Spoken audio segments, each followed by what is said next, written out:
Bueno, vamos a retomar entonces. En resumen, ya repasando las diapositivas, si es que no les quedó claro, pueden revisar la clase de nuevo en esta parte. La teoría de North lo que hace es clasificar a los países de menor a mayor inestabilidad política y económica. Asume que en un país, ¿no? Los países son distintos en estos niveles de organización y desarrollo político y económico. Países más libres permiten el acceso de todo el mundo, países menos libres impiden el acceso. Los países menos libres son más violentos, los países más libres son más estables, y en los últimos hay mayor posibilidad de innovar porque hay más estabilidad, más predictibilidad, menos riesgo, y existe el concepto y la práctica del Estado de Derecho. ¿Ok? Eso es más o menos el resumen de esta primera parte. Así que no sé si tengan algún comentario, alguna duda, algo que no les haya quedado claro. ¿Está todo bien? Con confianza, por favor, me dicen. Eh, bueno, entonces asumo que todo está bien. Vamos a pasar a la última parte de la clase. Dale, Javier, dime. Profe, yo quisiera un poquito, si puedo abordar un poco en la diferencia entre el básico y maduro. Si bien es cierto, he entendido un poco sobre el tema de la intervención del gobierno que es más fortalecida en el maduro que en el básico, pero no sé, a mí me late que es un poco igual, no sé si hay otra diferencia más marcada. Perfecto. Sí, sí. La diferencia principal es la siguiente, que en el orden de acceso limitado básico, lo que tiene son los organismos o las organizaciones no estatales que van satelitando el poder. ¿Ok? Ese es en el básico. Y en el maduro, ya no tienes organizaciones satelitando porque el gobierno amplió la base de participación para todos. Esto es en teoría.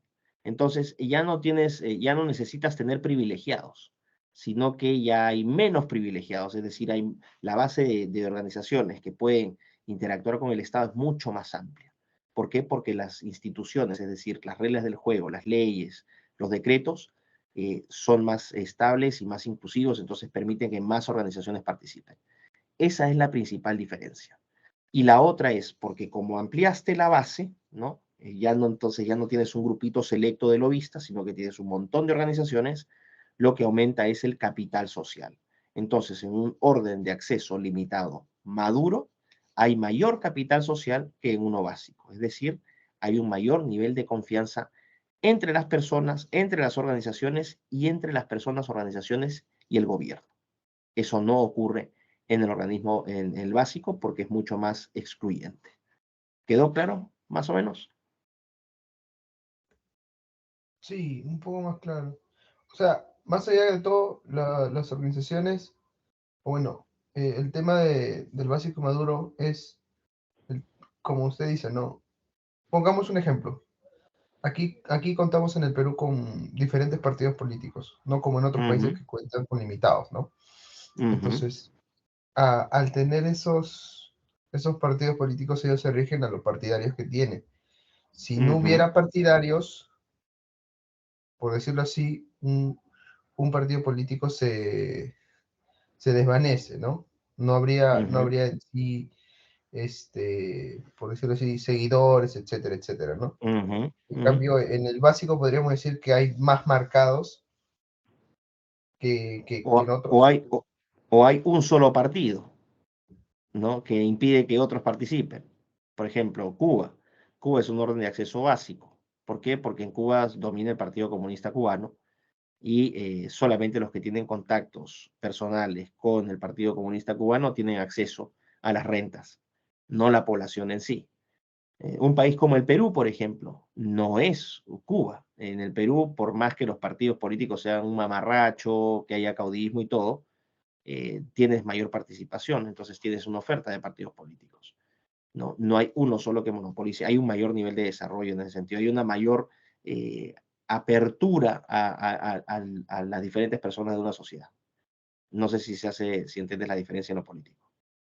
Sí, ahí sí ya abarco un poco mejor la diferencia. Perfecto. No es lo mejor, no es ideal, pero por eso es que no es un orden de acceso abierto, es decir, por eso es que no es un país desarrollado.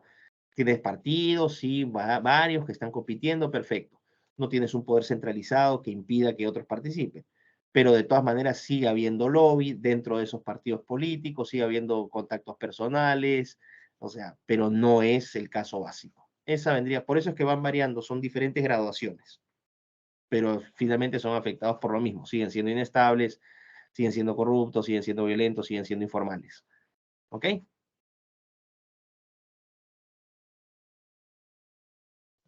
Listo, profe. Perfecto. Ah, ok, perfecto. Bueno, vamos entonces a Luis, adelante. Profesor, disculpe, buenas noches. Una consulta. ¿Y dónde estaría ubicado la política europea? ¿En el acceso abierto? ¿Y por qué es que Perú, qué tendría que pasar para que Perú cambie o se alinee, ¿no? Ujú, A una política como Europa, ¿no? Los países acá claro. desarrollados, se podría decir, ¿no? Ahora, vamos a decir el caso europeo. En la teoría, para la teoría te lo voy a explicar. Para la práctica, la Unión Europea está regresando, ya está dejando de ser un orden de acceso abierto para convertirse en un orden de acceso limitado.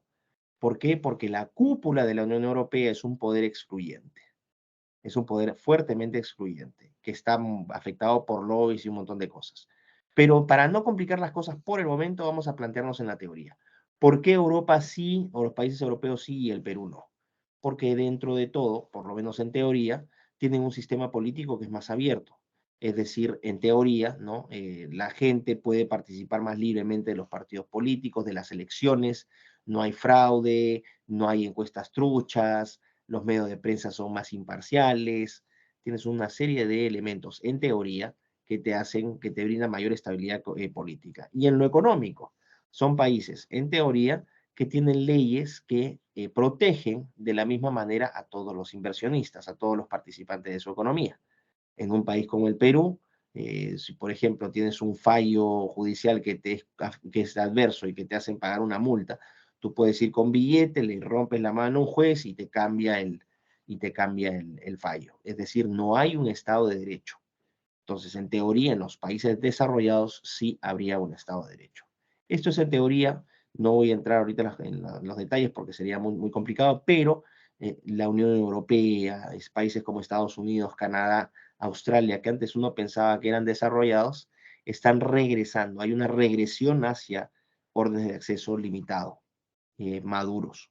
O sea, estás viendo el fenómeno inverso. ¿Ok? Esa vendría a ser la diferencia. Bueno, vamos a irnos brevemente con los sistemas de innovación. Listo, me alegro que haya quedado claro.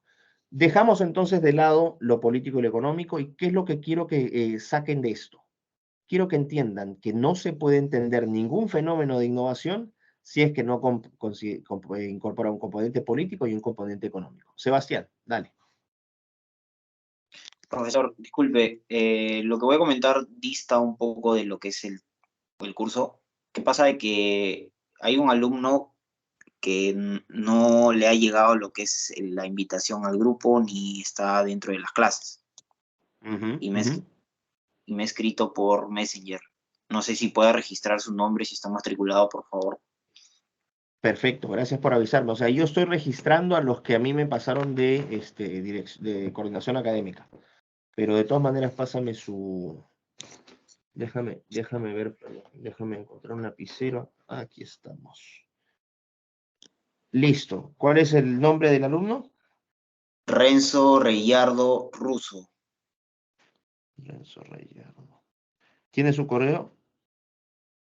No, ingeniero, es que me ha escrito por vía Facebook. Ok, perfecto, más o menos. Acá lo tengo anotado. Voy a preguntar en coordinación y yo encantado de darle acceso, no tengo ningún problema. Ok, Ok, dile que listo. ahorita ya no, porque quedan como 11 minutos de clase, así que no vale la pena. Ok, Pero para después encantado. ¿Ok? Y el próximo ok, martes, el lunes está resuelto su tema. Listo. dale. Entonces, no hay ningún problema.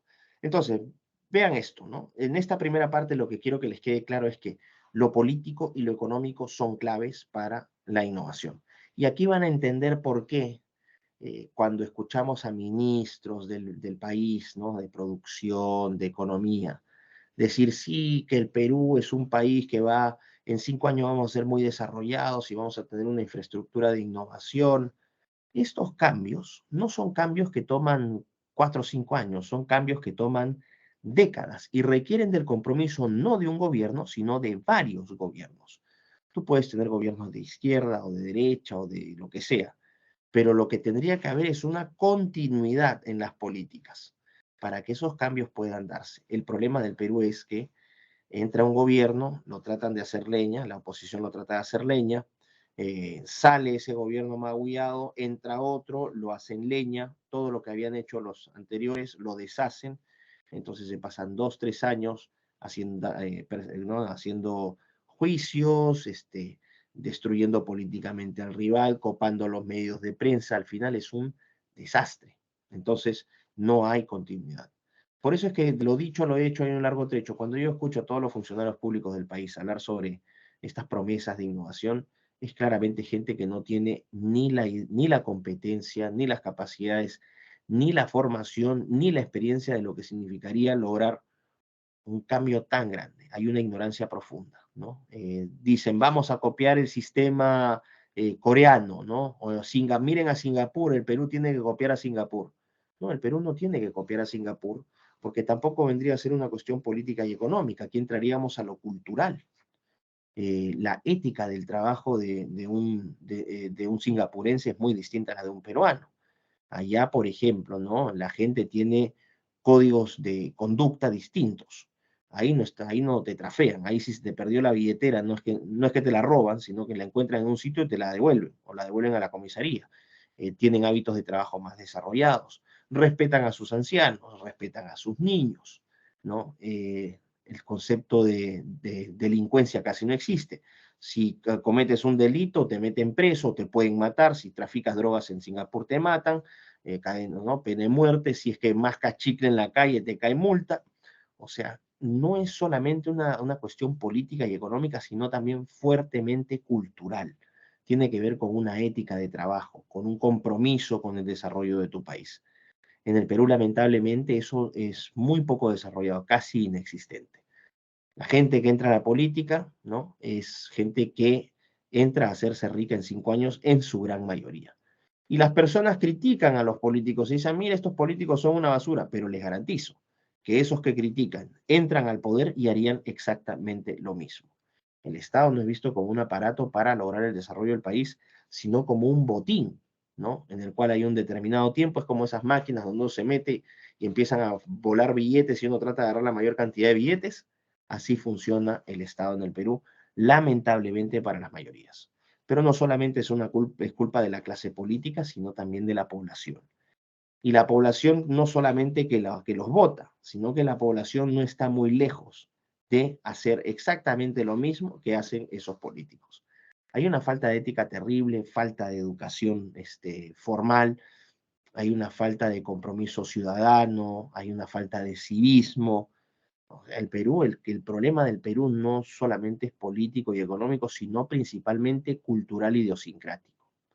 Piensen, por ejemplo, en la cultura del jefe en el Perú, ¿no? Que está muy, muy arraigada, la cultura del jefe.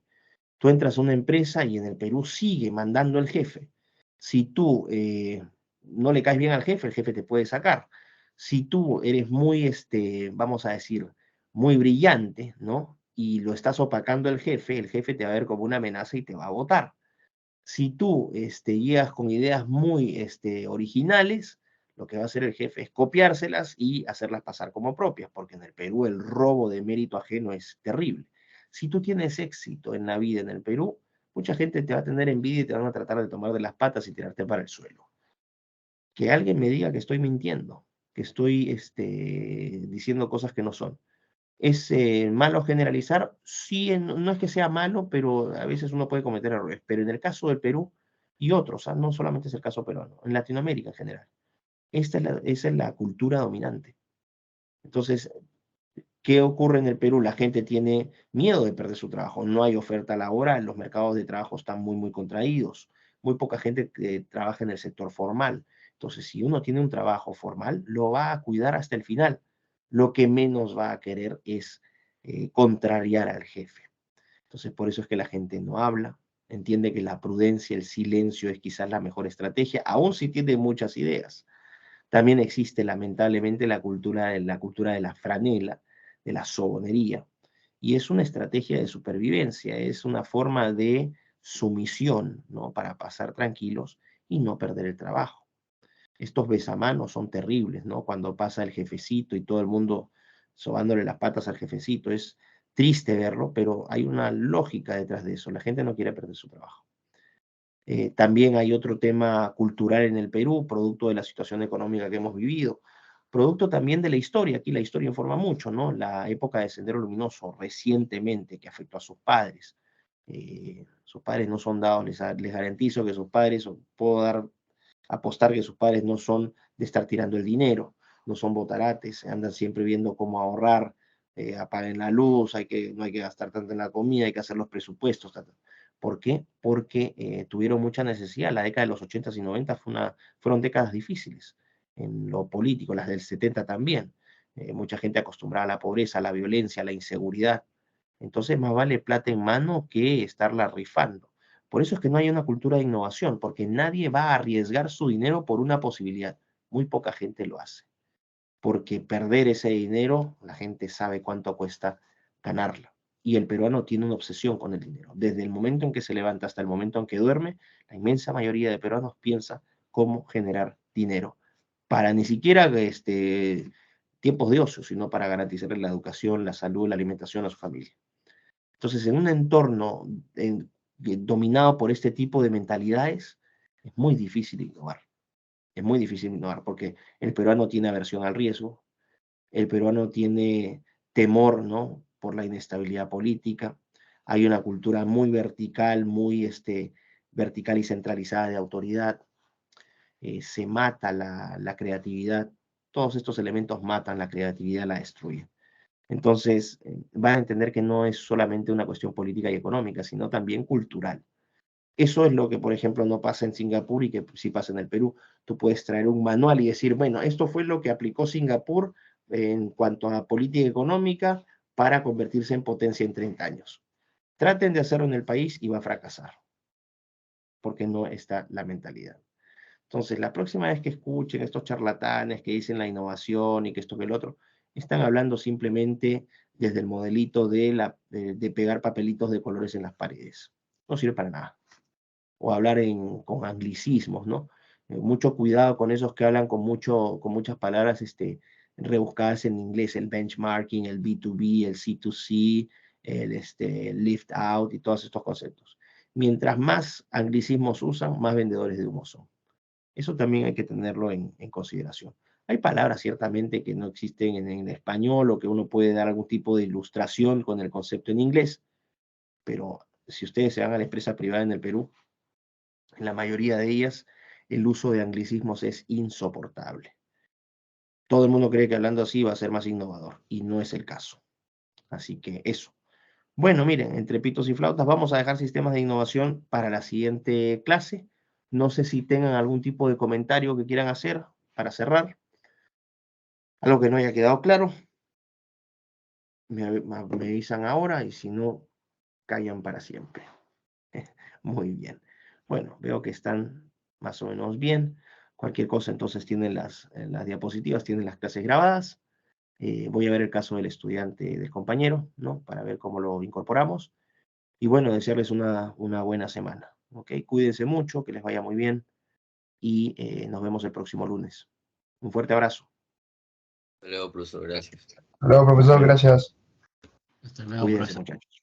Hasta luego, profesor, Cuídense. gracias. Gracias, cuídense.